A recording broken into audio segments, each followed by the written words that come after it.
Hello Fly Babies, it's me, your FlyLady Kat, and I'm here today to give you peace in your life, control in your home, and to help you learn how to finally love yourself.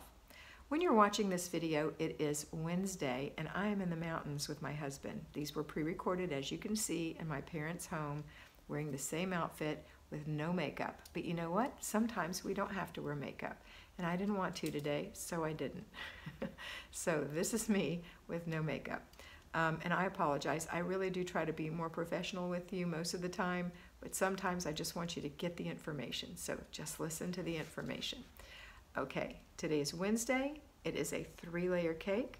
Remember, I haven't had my nails done yet because I'm recording all this on Monday after doing those bath bombs. If you don't know what I'm talking about, go watch Monday.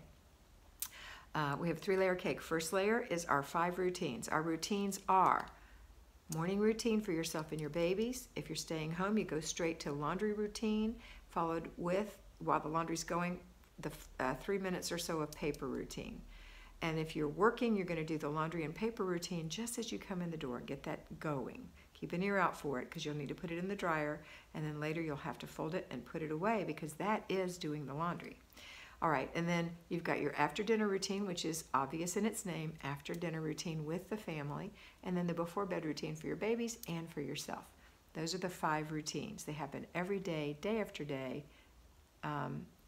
Eventually it'll be a habit for you. You won't even have to think about it. But if you don't know what's in those routines, go back and watch my video, How to Do the FlyLady System for Newbies. Take notes, write down what the routines are, tape them to the inside of your medicine cabinet for the morning routine.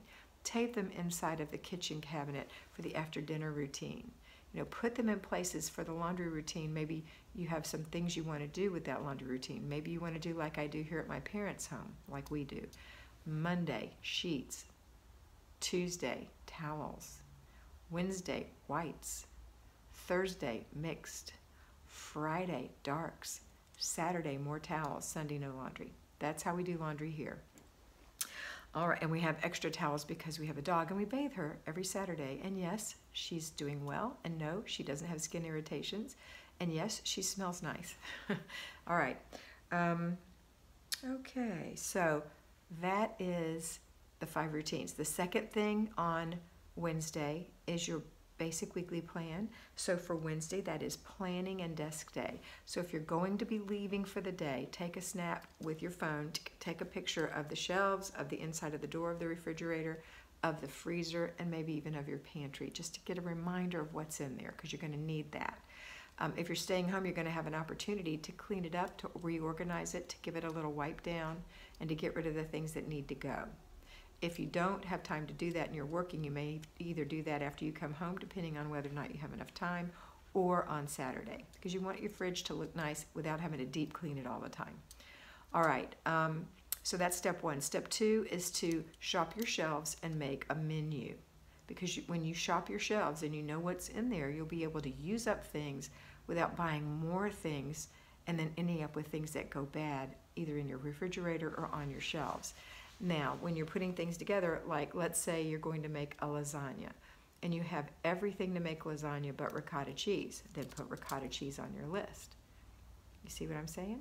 So you're gonna be able to utilize what you have. All right, so then you're going to make a grocery list based on your menu, because there are going to be some days you don't have anything to make and you'll need to buy the vegetable, the meat, the starch, whatever it is, to make those meals. You also need to look and see if you have snacks. Do you have breakfasts for all the days of the week? Do you have lunches for everyone? Do you have all the paraphernalia that goes with that? Baggies, paper towels, paper napkins, dish soap, laundry detergent, all those things that you might be buying. Now, I buy my laundry detergent from my Grove Collaborative, which I love, my hand soaps and all those things, but you might not do that. So if you need to buy it from the grocery store, put it on your list. And then you're going to look at your budget and make sure your grocery list is within bounds. And if it's not, then what do you need to change? Maybe you see pork chops are on sale and maybe steaks are too expensive this week. Switch it out. You know, or maybe this week you're going to have steaks, but what are you going to do for the other meals because that's so expensive? We're going to have to go down here and use some ground beef or some chicken that's on sale or something like that. So be creative because you're in charge of the budget. You're the CEO. All right, then the next thing we're going to do is we're going to look at our checkbook and make sure it's balanced or balance it. And we're going to make sure that nothing weird is happening either in our checking account, from our debit card, or on our credit card. We're going to make sure that there's no fraud out there happening on your private things, which can happen, so you want to keep an eye out. Don't freak out, don't worry about it, don't ponder about it. You know, it's probably not going to happen, but it can. So have a look, make sure you're good. Okay, that's the best way to protect yourself. All right, and that's it. Oh no, I forgot something, didn't I? Do you know what it is? It's your inbox. Yep. So if you're going to work, grab the things out of your inbox, put it in your purse so you can handle those on your lunch hour. And if you're staying at home, go look at the inbox and handle everything that you put in there that requires action.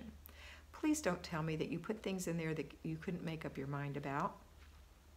Either when you get that thing in your hand, you don't want to delay the decision of whether or not to act on it or to throw it away. So if you put it in there and you didn't know what to do with it, it won't be any easier now. You've just delayed a decision. Rely on your brain to make a quick decision and get rid of it or handle it, one or the other. File it if it's important. If you don't know if it's important, it's probably not. Everything can be replaced. Okay, that's it for that part of the day. Now the last thing we have today is our zone. We're in zone 2, the kitchen. So you're going to work for either 15 minutes in your kitchen decluttering today, and then you're going to complete the process, because remember when we declutter, we throw away, we have a container for that, put away, put it away, or give it away. Give it aways go in the back of the car or the trunk. Throwaways go in the garbage, and the put-aways, you now go put them away, either in the kitchen, or maybe things have come into the kitchen that belong in your bedroom or the living room or the front hall closet. Those need to be put away. All right, that's it. Now we're going to do, make sure that you're checking your planner twice a day. Make sure that you're doing 3 clutter checks a day to make sure that there's no mindless clutter that's happening, and there will be, especially if you've been decluttering for the first time in a long time. That's a vulnerable area. People are in the habit of cluttering, so stop the cluttering. I hope you have a wonderful day. I hope that this has been a great video for you, and I want you to always remember that you are beautiful.